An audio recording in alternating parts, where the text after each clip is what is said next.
சிறுகடிக்கு ஆசை வரப்போற எபிசோட்ல என்ன நடக்க போகுது அப்படிங்கறத தான் பார்க்க போறோம். இந்த எபிசோட்ல கோமாவுக்கு போன தினேஷ் திரும்பவும் ரோகிணிக்கு கால் பண்றான். ஐயோ, இது என்ன புது ட்விஸ்டா இருக்கு. எல்லா பிரச்சனையும் முடிஞ்சிருச்சு நிம்மதியா இருக்கிற ரோகிணிக்கு இப்ப திரும்பவும் பிரச்சனை ஸ்டார்ட் ஆயிருச்சு. இந்த சீரியல்ல வர்ற அவ்வளவு பிரச்சனையும் கிரியேட் பண்ணதே ரோகிணி தான். ஆனா பிரச்சனையெல்லாம் தலைகீழா திருப்பின மாதிரி எல்லாமே இவங்க பக்கம் திரும்பிருச்சு. கடைசியில 5 லட்சம் ரூபாய் காசு ரெடி பண்ணி கொடுத்தது ரோகிணி தான். சத்யாவை மாட்டி விடுறேன்னு சொல்லிட்டு இதெல்லாம் தேவையா? இதை விட தினேஷ் எப்படியாவது காலி பண்ணிடணும், இவன் கை கலையாவது முடிச்சு விட்டாதான் நம்ம கிட்ட இனிமே காசு கேட்க மாட்டான் அப்படின்னு பார்த்தா கடைசியில தினேஷும் சிட்டி கூட சேர்ந்துக்கிட்டு 2 லட்ச ரூபா காசை வாங்கிட்டான். அதுல ஷேர் 1 லட்ச ரூபா வாங்கிக்கிட்டு அவன் எங்கேயோ தப்பிச்சு ஓடிட்டான். ஆனா இந்த மேட்டர்ல ரோகிணிக்கு தெரியாது இல்ல. தினேஷ் எங்கேயோ ஒரு வடநாட்டுல கோமா ஸ்டேஜ்ல ஹாஸ்பிட்டல்ல அட்மிட் ஆயிருக்கான். அதுக்கு தானே நம்ம 2 லட்ச ரூபா காசு ரெடி பண்ணி கொடுத்துருக்கோம். இந்த மாதிரி அவங்க நினைச்சுக்கிட்டு இருந்தா திடீர்னு அவங்களுக்கு கால் பண்ணி, ஹலோ மேடம், என்ன நல்லா இருக்கீங்களா? என்ன நீங்க பாட்டுக்கு என்னை ஆளை வச்சு அடிச்சு பார்சல் பண்ணி அனுப்பிச்சு விட்டீங்க, கடைசியில என்ன கோமாவுக்கே அனுப்பிச்சிட்டீங்க. இப்ப நான் செத்துட்டேன்னு தானே நினைச்சிருப்பீங்க. திரும்பி வந்துட்டேமா, திரும்பி வந்துட்டேன். திரும்பி ஏன் வந்தேன்னு தெரியுமா? உன்னை நான் இனிமே சும்மா விட மாட்டேன். நீ என்ன அடிக்கிறதுக்கே ஆளை ரெடி பண்றியா? உன்னை என்ன பண்றேன்னு மட்டும் பாரு. இது மாதிரி போன்ல அந்த பக்கம் தினேஷ் பேச ரோகிணிக்கு கண்ணுல இருக்க முடியெல்லாம் பிதுங்கி வெளியில வந்துரும் போல. ஐயோ செத்தம்டா, இவன் இங்க இருந்தா திரும்பி வந்தான். இவன் கோமாவுக்கு போயிட்டான், ஹாஸ்பிட்டல்ல இருக்கான்னு நாம நினைச்சுக்கிட்டு இருக்கோம். சிட்டிங்க அதுதானே சொன்னா. ஆனா இவன் எப்படி திரும்பி வந்தான்? திரும்பி நமக்கு போன்லாம் பண்றான். இவன் இருந்த நிலைமையை பார்த்தா கண்டிப்பா கோமாவில தானே இருந்திருக்கணும். அப்படித்தானே நம்மள்ட்ட காமிச்சாங்க. ரோகிணிக்கு ஒரு பக்கம் ஒண்ணுமே புரியல. ஒருவேளை சிட்டி நம்ம கிட்ட பழைய எப்படி போய் சொல்லிட்டானோ.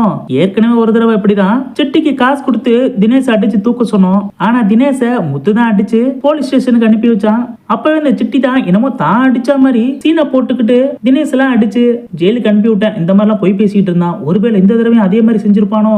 ரோகிணிக்கு பல யோசனைகள் போயிட்டு இருக்குது. ஆனா அந்த பக்கம் இருந்து தினேஷ் ரோகிணியை மிரட்ட ஆரம்பிக்கிறான். என்ன ரோகிணி, நான் உங்ககிட்ட காசு தானே கேட்டேன், அந்த காசை ரெடி பண்ணி உன்னால கொடுக்க முடியல. ஆனா என்ன அடிக்கிறதுக்கு மட்டும் அந்த ரவுடி சிட்டிக்கு மட்டும் எவ்வளவு காசு கொடுத்த? ஒழுங்கா உண்மையை சொல்லு, எவ்வளவு கொடுத்த காசு? ரோகிணிக்கு என்ன சொல்றதுன்னே தெரியல. அது வந்துன்னு இழுக்கிறா. ஆனா தினேஷ் ஒழுங்கா உண்மையை சொல்லு, இல்ல அந்த சிட்டிக்கே போன் பண்ணி கேட்கவா? சொல்லு ரோகிணி, நான் தான் கேட்டுக்கிட்டு இருக்கல, சொல்றியா இப்ப நேர்ல வரவா? ரோகிணி உடனே நான் அந்த சிட்டிக்கு 2 லட்ச ரூபாய் காசு கொடுத்தேன் இந்த மாதிரி உண்மையை சொல்லிடுறாங்க ரோகிணி தினேஷ் கிட்ட. என்னது 2 லட்ச ரூபாய் காசு கொடுத்தியா? நான் கேட்டது உங்ககிட்ட வெறும் 20,000 தானமா. அந்த காசே என்கிட்ட இல்லன்னு சொல்லி ரொம்ப சீனை போட்டுக்கிட்டு இருந்த.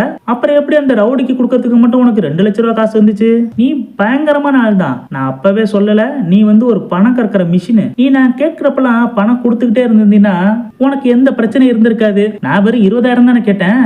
மாசத்துக்கு ஒரு தடவை 20,000 கொடுத்திருந்தாலும் ஒரு 10 மாசம் ஆயிருக்கும் 2 லட்சம் ஆகிறதுக்கு. நீ என்னடா ஒரே நாள்ல 2 லட்ச ரூபாய் காசு தூக்கி அவங்கிட்ட கொடுத்துட்ட. உனக்கு அறிவில்ல? அப்ப நான் கேட்டா கொடுக்க மாட்டேன், அந்த சிட்டி கேட்டா மட்டும் கொடுப்ப. சரி இருந்துட்டு போகுது.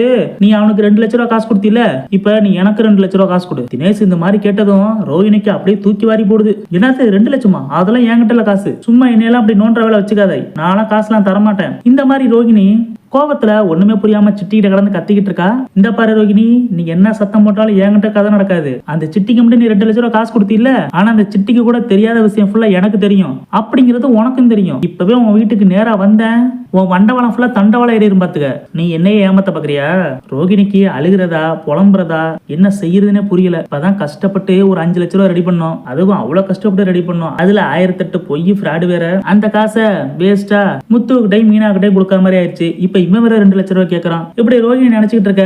சரி ரோகிணி, அடுத்து நான் போன் பண்ணுவேன். எப்ப போன் பண்றனோ நீ அப்ப 2 லட்ச ரூபாய் ரெடியா இருந்துக்க. நீ 2 லட்ச ரூபாய் காசு ரெடி பண்ணல, இல்ல காசு இல்ல, இந்த மாதிரி என்கிட்ட சொல்லிட்டு இருந்தீன்னு வச்சுக்க, நேரம் உன் வீட்டுக்கே வந்துரும் பாத்துக்க. தினேஷ் இந்த மாதிரி சொல்லிட்டு போனை கட் பண்ணிடுறான். பயந்து போன ரோகிணி என்னமோ தினேஷ் அடிச்சு கோமாவில படுக்க வச்சிருக்கேன்னு சொன்னா, இப்ப இவன் என்னடா எனக்கு போன் பண்ணி மிரட்டிக்கிட்டு இருக்கான். ரோகிணி ஒண்ணுமே புரியாம உடனே சிட்டிக்கு கால் பண்றா. சிட்டி போன் எடுத்து, என்ன மேடம் நல்லா இருக்கீங்களா? என்ன எனக்கு கால் பண்ணிருக்கீங்க? சிட்டி இப்படி கேட்டதும், என்னது நல்லா இருக்கீங்களாவா? நான் எப்படி நல்லா இருப்பேன்? 2 லட்ச ரூபாய் காசு வாங்கினீல, அதுக்கு நீ உண்மையா நடந்துக்கணுமா இல்லையா? எங்கே அந்த தினேஷ்?